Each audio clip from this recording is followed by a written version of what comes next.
오늘 주신 하나님 말씀 창세기 44장 14절 말씀부터 34절까지 말씀입니다. 구약성경 창세기 44장 14절에서 34절까지 말씀 저와 여러분이 한 절씩 교독하겠습니다. 유다와 그의 형제들이 요셉의 집에 이르니 요셉이 아직 그곳에 있는지라 그의 앞에서 땅에 엎드리니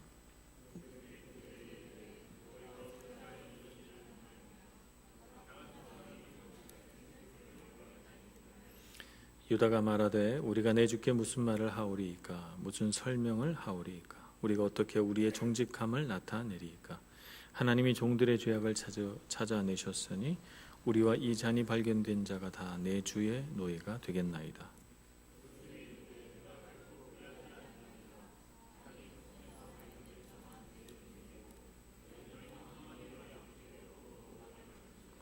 유다가 그에게 가까이 가서 이르되 내 주여 원하건대 당신의 종에게 내 주의 귀에 한 말씀을 아뢰게 하소서. 주의 종에게 노하지 마소서. 주는 바로와 같음이니이다.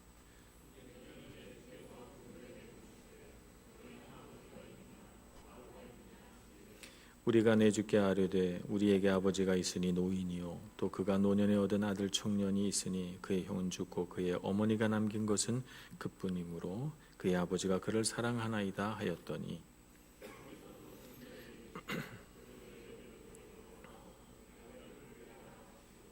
우리가 내 주께 말씀드리기를 그 아이는 그의 아버지를 떠나지 못할지니 떠나면 그의 아버지가 죽겠나이다.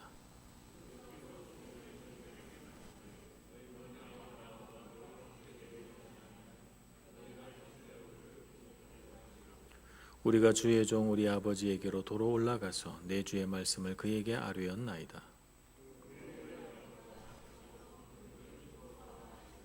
우리가 이르되 우리가 내려갈 수 없나이다. 우리 막내 아우가 함께 가면 내려가려니와 막내 아우가 우리와 함께 가지 아니하면 그 사람의 얼굴을 볼 수 없음이니이다.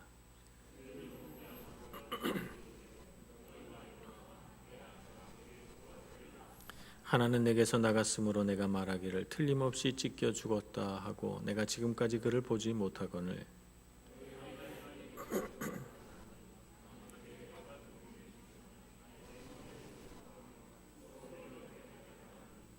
아버지의 생명과 아이의 생명이 서로 하나로 묶여 있거늘 이제 내가 주의 종 우리 아버지에게 돌아갈 때 아이가 우리와 함께 가지 아니하면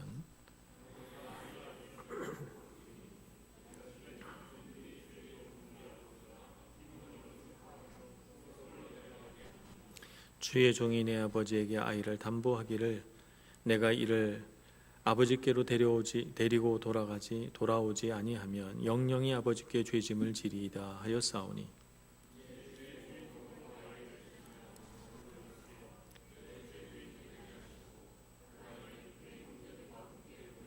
다 같이 그 아이가 나와 함께 가지 아니하면 내가 어찌 내 아버지에게로 올라갈 수 있으리이까 두렵건대 제 해가 내 아버지에게 미침을 보리이다.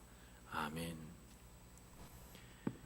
오늘 14절부터 34절까지의 말씀은 거의 대부분이 유다가 요셉에게 한 말입니다. 물론 유다는 요셉인 줄 모르고 한 말이지만 그의 말이 전부를 차지합니다. 상당히 긴 내용을 어떻게 보면 우리가 이미 앞에서 다 읽었기 때문에 요셉은 모르지만 유다가 설명하는 이 상황을 우리가 다 알기 때문에 조금 지루하게 느껴질 수 있는 그 상상 설명들을 쭉 유다는 요셉에게 다 이야기합니다. 성경에서 이렇게 어떤 한 사람이 길게 얘기할 때는 그 말이 굉장히 중요하기 때문에 그 말 내용을 전부 싣는 것입니다. 그래서 오늘 우리는 이 유다가 요셉에게 어떻게 말했는가 그리고 그 말이 요셉에게 어떤 영향을 미쳤는가 그로 인해서 어떤 결과가 나타났는가 하는 것을 잘 볼 필요가 있어요. 유다의 말이 끝나자마자 오늘 45장 1절에서는 요셉이 시종하는 자들 앞에서 그 정을 억제하지 못하고 소리질러 모든 사람을 물러가라 이렇게 말한 다음에 자신이 요셉이라고 밝힙니다. 그러니까 유다의 말은 요셉으로 하여금 이 애굽의 총리로서의 어떤 그런 모습을 유지하게 하고 자신의 본색 요셉이라는 사실을 밝히지 않는 그 어떤 서로 막히지 않는 벽을 걷어내는 결정적인 역할을 했다는 것이죠. 그래서 그런 의미에서 유다의 말은 굉장히 중요하고, 유다가 어떻게 말했길래 요셉의 마음이 정을 억제하지 못하는, 그래서 소리를 지르고 눈물을 흘리고 용서하며 화해하게 되는지 우리가 좀 잘 살펴볼 필요가 있습니다. 유다의 말이 본격적으로 나오기 시작하는 부분은 18절 이하의 말씀인데요. 18절 말씀에 보면 유다가 말하는 것이 우리 눈에 그려질 정도로 말이 굉장히 정교하게 되어 있습니다. 얼마나 공손하고 얼마나 진실되게 그가 말하는지, 그냥 그가 말하고 있는 내용만 쭉 읽어봐도 그가 어떤 자세를 취했을지 상상이 갈 정도입니다. 우리는 말을 할 때 이것을 꼭 알아야 돼요. 말은 의미 전달만 있는 것이 아니다 하는 것을 우리가 알아야 됩니다. 의미만 전달됐다고 해서 말을 잘하는 것이 아니에요. 어떻게 표현하는가, 또 어떤 태도를 가지고 말하는가, 이거 참 중요합니다.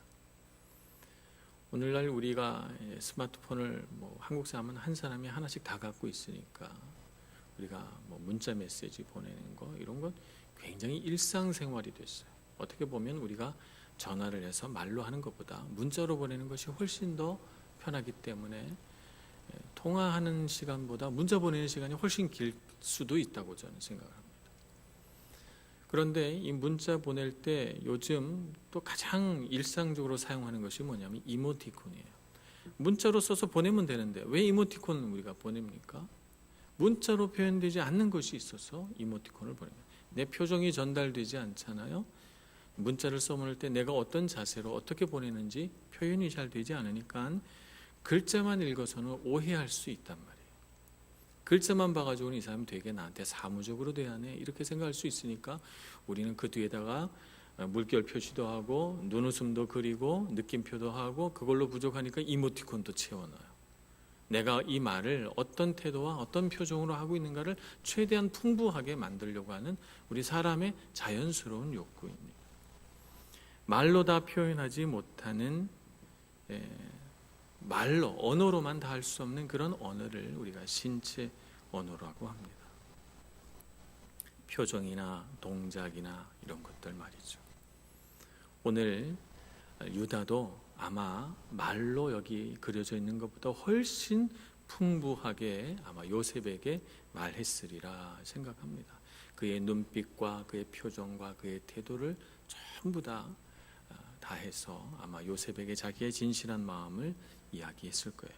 오늘 말씀에 보면 그 한 단면이 보여지는데 18절은 이렇게 시작합니다. 유다가 그에게 가까이 가서 이르되, 가까이 다가간 것이죠. 지금 그 전에도 요셉과 유다가 이렇게 주고받았어요. 형제들끼리 대화를 했지만 지금 18절 이하의 말씀, 이 긴 유다의 말을 하기 전에 그는 한 걸음 나아가서 가까이 다가가서 말하기 시작한 것이죠. 말하는 사람과의 거리가 굉장히 중요합니다.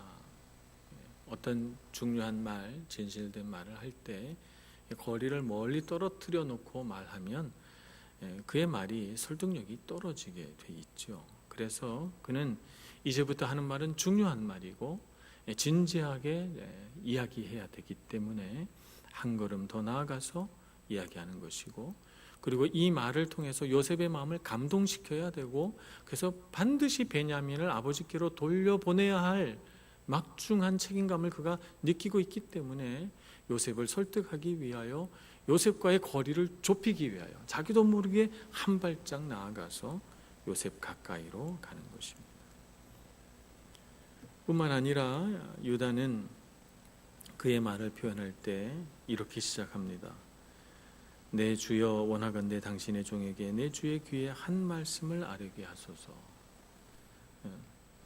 말하면 되지, 제가 이제부터 얘기할 겁니다, 얘기를 들어주소서, 이런 얘기는 오늘 우리가 현대인들은 대화할 때 잘 쓰지 않습니다. 내 주의 귀에 한 말씀을 알게, 제가 말해도 될까요? 라고 하는 것이죠. 제가 말하도록 허락해 주시겠습니까? 라고 하는 것입니다. 이것은 굉장히 정중한 부탁이고 자신을 매우 낮춘 겸손한 말이에요. 우리는 얼마나 많은 순간 우리가 상대하는 이 대화 상대자에게, 그분이 나보다 더 존중받아야 되는 사람이든 내가 그냥 쉽게 대화할 수 있는 상대자이든 상관없이 우리는 내가 하고 싶은 얘기를 내가 그냥 하죠. 상대방에게 내가 무슨 얘기를 해도 될지 물어보지 않습니다. 그러나 정말 마음이 간절하면, 그리고 정말 어려운 얘기를 꺼내야 하면 우리는 이렇게 말합니다. 제가 한 말씀 드려도 될까요? 제가 말하도록 허락해 주시겠습니까? 굉장히 겸손한 태도이고 상대방이 내 말을 들어달라고 하는, 상대방을 존중하는, 상대방의 시간과 상대방의 허락을 내가 요구한다는, 내가 필요로 한다는 사실을 상대방에게 알려주죠. 참 중요합니다. 겸손한 태도, 그리고 상대방을 존중하는 태도, 이것은 우리가 대화를 통해서 누군가에게 내 마음을 전할 때 굉장히 중요한 요소인 것입니다. 그리고 세 번째는 있는 그대로 말하는 거예요. 오늘 유다는 무언가 사실을 축소하거나 과장하지 않고 말이죠. 요셉이 애굽의 총리고, 그래서 그 높은 분이기 때문에 내가 그분에게 잘 보여야 된다. 그러니까 그분에게 부담스러울 수 있는 얘기는 다 빼고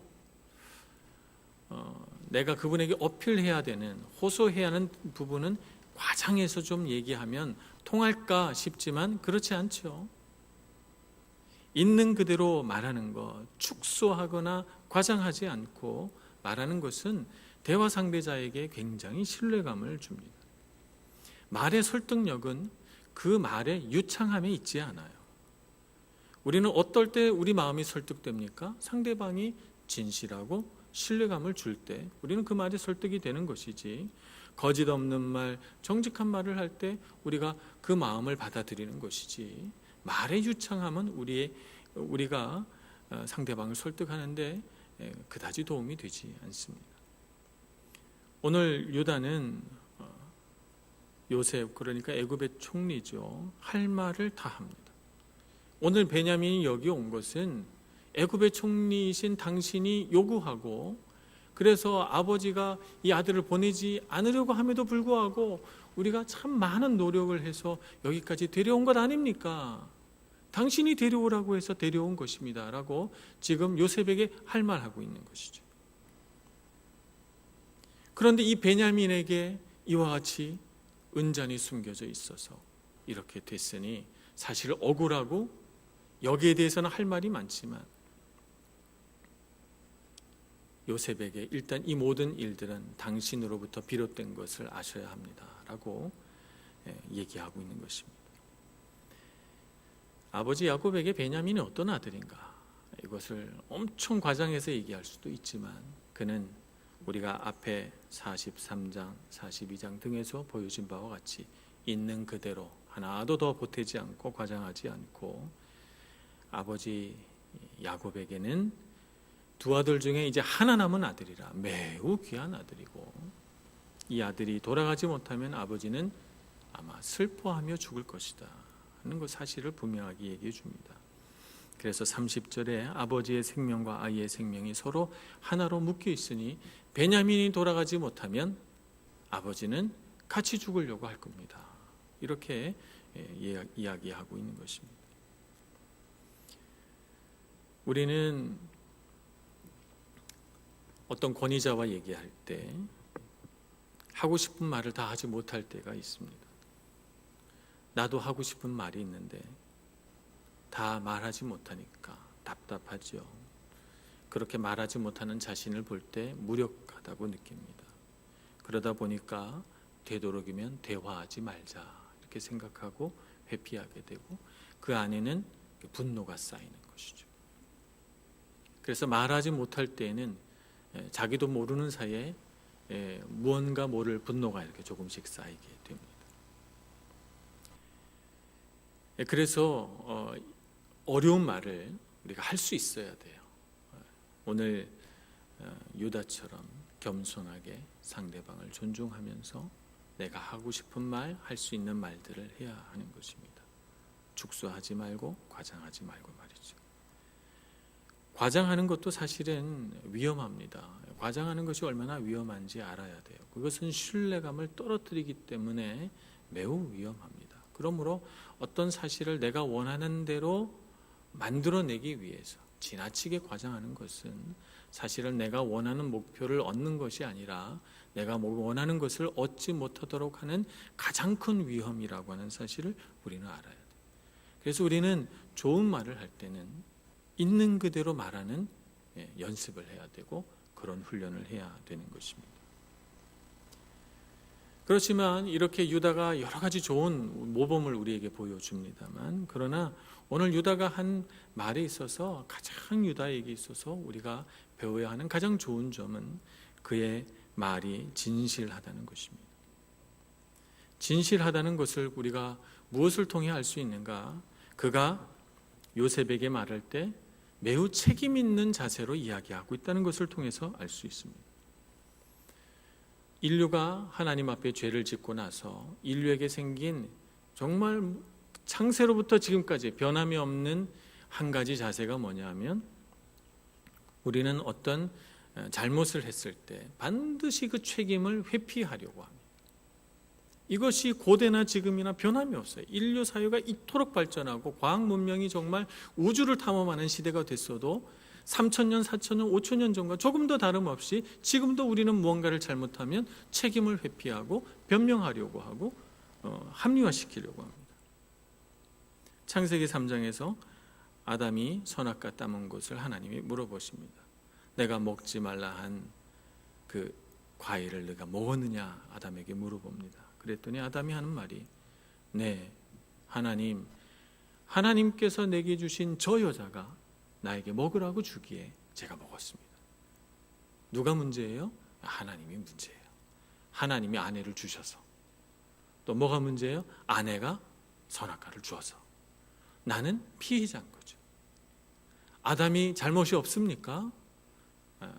뱀이 하와를 유혹할 때 하나님이 하지 말라 그래서 한마디 할 수 있었는데 다 지켜보고 유혹받는 거 다 옆에서 보면서도 말리지 않았어요. 그리고 주니까 덥석 먹은 것이죠. 분명히 책임이 있는데 이렇게 회피합니다.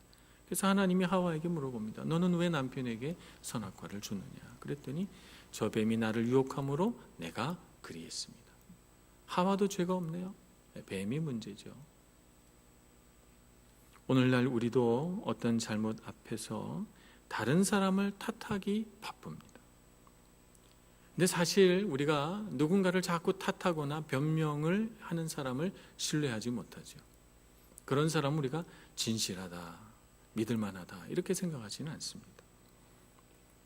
그런데 오늘 유다는 16절에서 이렇게 말합니다. 유다가 말하되 우리가 내 주께 무슨 말을 하오리이까? 무슨 설명을 하오리이까?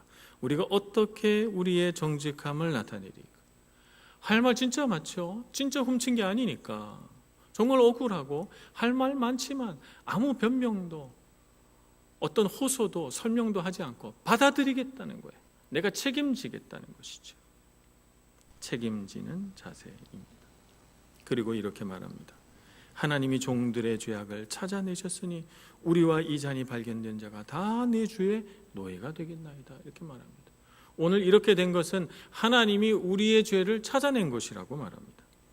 그가 그동안 이런 어려움들을 쭉 겪으면서 그가 깨달아진 건 뭐냐면, 이 일련의 사건들, 베냐민과 연결돼서 일어나는 이런 고통스러운 여러 가지 사건들은 다 우리가 요셉을 노예로 팔아버렸기 때문에 그렇다. 그가 그렇게 생각한 것입니다. 그래서 그 옛날의 죄들이 다 생각나면서 깊이 회개하는 마음을 갖게 되고, 그래서 정말 억울한 이 사건 앞에서 하나님께서 우리의 죄를 가르쳐 주셨기 때문에 이 일이 일어났다고, 그의 마음에는 요셉이 하나님을 믿느냐 안 믿느냐, 요셉이 어떤 사람이냐, 정말 이 유다가 하는 말을 알아들을 수 있을까라고 하는 것과 상관없이 그의 마음 깊은 곳에서 이건 하나님이 우리에게 주신 상황이다라고 그가 깨달은 것입니다. 요셉의 일로 인하여서 지금 이 상황이 되었다고 생각한 그는 하나님이 우리의 죄를 찾아내셨다 이렇게 고백하고 억울하지만 그 상황에서 책임을 지려고 합니다. 책임을 지는 사람이 리더이죠. 책임을 지는 사람이 리더입니다. 오늘 14절은 본문의 말씀 14절은 이렇게 시작합니다. 유다와 그의 형제들이 요셉의 집에 이르니. 유다가 제일 맏형입니까? 형제들 중에 유다밖에 없습니까? 아닙니다. 11명의 형제가 다 왔어요. 그 중에 맏아들은 루벤이고 시므온도 있고 레위도 있는데 오늘 성경 말씀은 유다와 그의 형제들이라고 말해요. 마치 그가 이 모든 형제 11명의 형제 중에 리더인 것처럼 말하고 있는 것이죠. 책임을 지는 자가 진정한 리더입니다. 오늘날 얼마나 많은 사람들이 책임은 지지 않고 권리만 주장하는 리더가 됩니까? 진정한 리더는 책임을 질 줄 아는 사람이다 하는 것을 우리가 알아야 되는 것입니다. 이런 유다의 태도, 이런 유다 마음속에 내려진 마음의 결정이 상대방에게 진실함과 신뢰감을 주는 거예요.